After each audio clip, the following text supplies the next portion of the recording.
materials are the basic elements for this Cupra environment. So that's why we go down to the basic, the authentic, the genuine elements that we found in nature.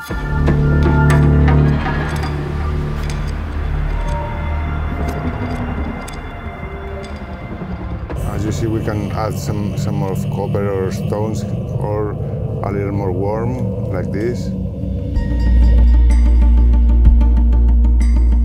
I think it's a very nicely orchestrated experience of the sound inside the car and outside the car.